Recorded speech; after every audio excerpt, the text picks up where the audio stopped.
Hello, welcome. I'm Tino, CPO at Ottobock. This is O&P Workshop Insights.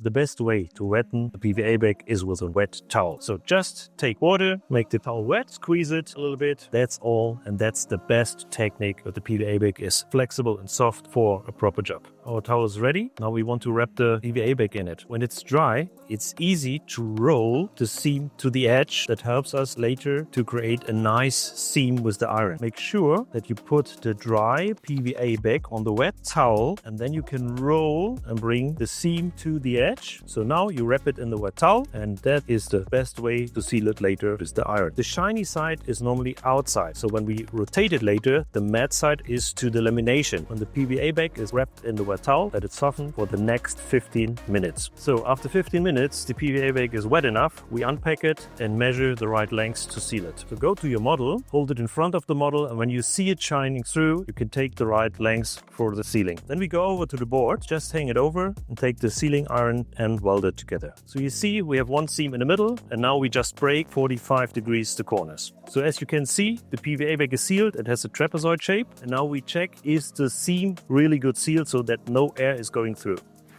It's sealed.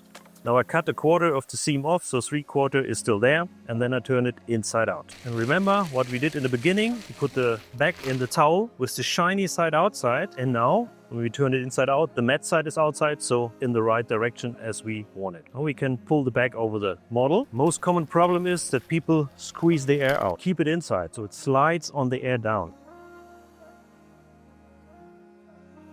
So at the end you see 3 or 4 wrinkles here. This I will see later after I apply the vacuum. Now I'm tightening the PVA bag with the tie-off band and wrap it around. Be aware of that you don't close the second suction hole. The first suction is here on top of the tube. The second hole is here below my tails. Stretch the distal end a little bit to massage the wrinkles out. Keep it under tension with your hand and then open the vacuum. Now we take off the little wrinkles on top of the model. So I wetten it with the wet towel and then I iron these little wrinkles a little bit, and that's all. Just touch it a little bit. Don't massage. It can happen that the seam is breaking. Now I'm flattening the wrinkles with the iron. I just touch them and they are gone. So the secret of doing your own PVA bag, so sealed by hand with the iron, is it fits exactly to the shape and the length of your model. If you have pre-sealed ones, they are too long or too short. They never fit 100% to the radius of the distal end. On the TF model, I used the normal PVA bag in the thickness of 0.08 millimeters. For orthoses, sometimes this is too thin. There we have a thicker version for. It's 0.1 millimeter. If you want to see more of these tips and tricks and work hacks, go on our YouTube channel, Ottobock Professionals. You love it?